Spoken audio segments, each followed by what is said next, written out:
Why did Jesus go to a wedding at Cana to do his first miracle? Nobody talks about this. Jesus performed his very first miracle, his first sign, the moment that changed everything.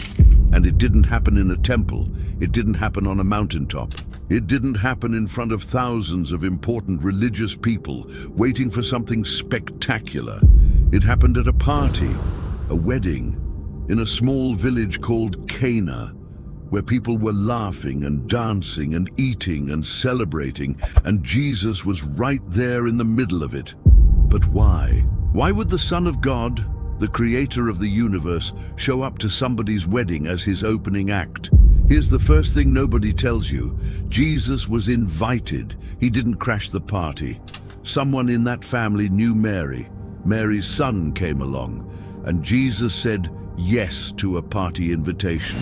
The Son of God said yes to a party. He didn't send a religious representative. He didn't stay home and pray. He showed up in person, sat at the table, joined the celebration, because Jesus never came to be above people. He came to be with them. But then the wine runs out, and Mary walks up to Jesus and says just 4 words, "They have no wine." And Jesus does something that nobody expected. He turns to 6 stone jars, jars used for religious washing, jars tied to dead religion and cold ritual, and he fills them with the best wine anyone at that party ever tasted. And here's what hit me.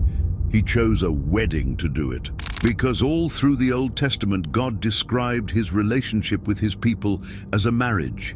Isaiah called him the bridegroom. Revelation ends with the wedding supper of the Lamb. The whole Bible is a love story. God pursuing humanity. And Jesus chose a wedding, his very first miracle, to announce that the bridegroom had finally arrived. The master of the feast tasted the wine and couldn't believe it. He said everybody serves the good wine first and the cheap stuff last. But you saved the best for now. That wasn't just a compliment. That was a prophecy. The world always gives you its best first and its worst last. But Jesus works backwards. He shows up in your emptiest moment. He looks at your dead religion, your exhausted effort, your running on empty life. And he produces something better than anything you had before. He saves his best wine for exactly the moment you think the party is over. So if your life feels empty right now, if the joy is gone, if you feel like you're running out, just invite him in.